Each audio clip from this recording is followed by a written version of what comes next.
નમસ્કાર વિદ્યાર્થી મિત્રો, આ વિડીયોની અંદર આપણે વિરંજન પાવડરના ઉપયોગો શોર્ટકટથી યાદ રાખવાની રીત સમજીશું.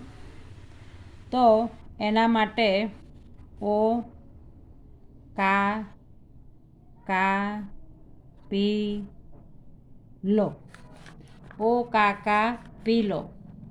ઓ એટલે ઓક્સિડેશન કર્તા તરીકે.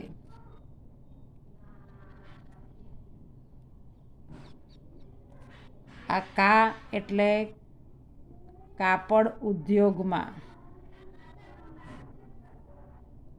આ બીજી વખત કા એટલે કાગળ ઉદ્યોગમાં.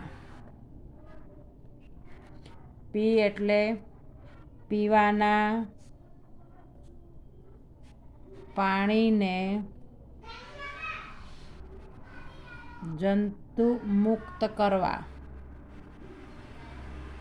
અને લો એટલે લોન્ડ્રીમાં. તો આ રીતે આપણે આ ઓ કા પી લો આ શબ્દથી આપણે વિરંજન પાવડરના બધા ઉપયોગોને સરળતાથી યાદ રાખી શકીએ છીએ. એવી જ રીતે આપણે પ્રકરણ 2 વિજ્ઞાનની અંદર કયા પદાર્થની અંદર કયો એસિડ રહેલો છે એ યાદ રાખવા માટેની પણ એક ટ્રીક છે.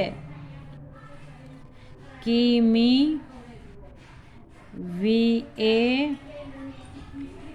લીસા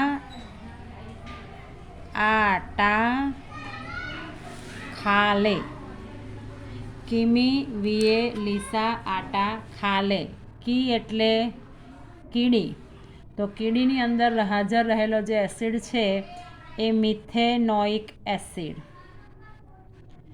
તો કીડીની અંદર હાજર એસિડ મિથેનોઇક એસિડ એટલે કવચમાં પણ એ છે. ક યાદ રાખીએ તો વી એટલે વિનેગર. તો એમાં છે એસિટિક એસિડ. લીસા લી જે છે એટલે લીંબુ. તો એમાં છે સાઇટ્રિક એસિડ. આટા આ એટલે અહીંયા આંબલી અને એની અંદર એસિડ છે ટાર્ટરિક એસિડ.